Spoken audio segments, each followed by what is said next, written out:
எல்லாருக்கும் வணக்கங்க. நம்ம இன்னைக்கு ரொம்ப சூப்பரான ரொம்ப கிறிஸ்பியாக முறுமுறுன்னு இருக்கக்கூடிய மசால் வடை தான் பார்த்துருக்கோம். எவ்வளோ சூப்பராக இருக்குது பாருங்கள். ரொம்ப சூப்பராக இருக்கும். சவுண்டு கேட்குதா? எப்படி இருக்குது பாருங்கள் அந்த சவுண்டு.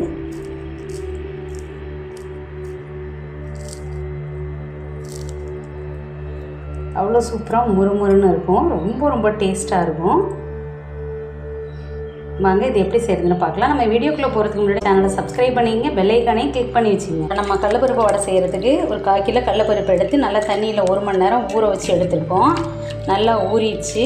1 மணி நேரம் ஊறினா தான் வடை எண்ணெய் குடிக்காமல் இருக்கும். அதுக்கு மேலே ஊறினுச்சுன்னா வடை எண்ணெய் குடிச்சிடும். முறுமுறுப்பாகவும் கிறிஸ்பியாகவும் இருக்காது. அதனால் 1 மணி நேரம் கரெக்டாக ஊற வச்சுங்க. நான் ஒரு 8 காஞ்ச மிளகாய் எடுத்திருக்கேன். 1 டேபிள் ஸ்பூன் சோம்பு போட்டுக்கலாம். 1 டேபிள் ஸ்பூன் கல் உப்பு போட்டுக்கலாம். இப்போ மிக்சியில் கரகரப்பாக அரைச்சிட்டு வந்துடலாம். இப்போ இந்த மாதிரி அடித்து எடுத்துக்கிட்டோம். இதில் இவ்வளோ கருவேப்பிலை, ஒரு கட்டை விரல் சைஸு இஞ்சி எடுத்துருக்கோம். அதை கட் பண்ணி போட்டிருக்கேன். நல்லா அரை பூண்டு எடுத்துருக்கோம். அதையும் இதில் போட்டு அப்படியே ஒரு பல்ஸ் விட்டுங்க போதும். பாருங்க இப்படியே ஒரு பல்ஸ் விட்டு எடுத்தாச்சு. இப்போ கடலைப்பருப்பு இதில் சேர்த்துடலாம். இப்போ தண்ணியை வடித்து வச்சுருக்கோம். அந்த கடலைப்பருப்பை இதில் சேர்த்துக்கலாம். இப்போ கரகரன்னு அரைச்சிட்டு வந்துடலாம். ரொம்ப நைஸாக அரைச்சிடாதீங்க. கிறிஸ்பியாக முறுமுறுலாம் இருக்காது, நல்லா இருக்காது. அதனால் கரகரப்பாக அரைச்சி எடுத்துங்க. நான் எடுத்து காமிக்கிறேன் பாருங்கள். இந்த மாதிரி இருக்கணும்.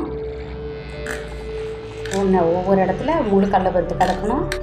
இந்த பதம் தான் கரெக்டான பதம். இதை இப்போ நம்ம ஒரு பவுலில் போட்டுக்கலாம். இது இருக்கிற பருப்பை இதில் போட்டு அடித்து எடுத்துக்கலாம். இப்போ இதில் 2 சின்ன பல்லாரி நறுக்கி வச்சுருக்கோம். நாட்டு வெங்காயம் 1 எடுத்துங்க. 2 சின்ன பச்சை மிளகாய் எடுத்துருக்கோம். குட்டி பச்சை மிளகாய் 2 எடுத்துருங்க. இதையும் நைஸாக அரைக்கலாம். கருவேப்பிலை கொஞ்சம். இதை அப்படியே இந்த மாவில் பிசைஞ்சு விட்ட மாதிரி போட்டுட்டு நல்லா இந்த மாவை கலந்து விட்டுருக்கேன். நல்லா கலந்து விட்டுக்கலாம்.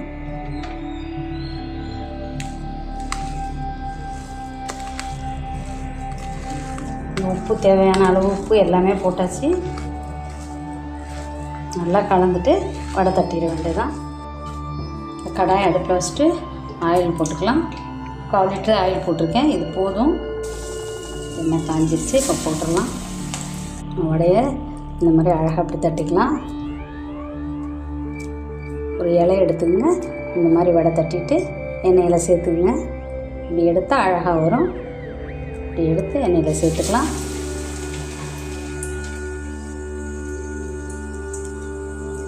நீங்கள் இந்த மாதிரி தட்டி தட்டில் வச்சுட்டு அதுக்கப்புறமா அழகாக ஒத்தாப்பில் எடுத்து போட்டுக்கலாம்.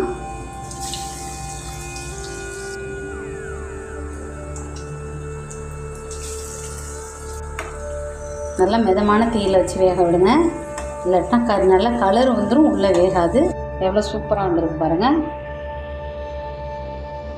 இப்போ அப்படியே எடுத்துடலாம்.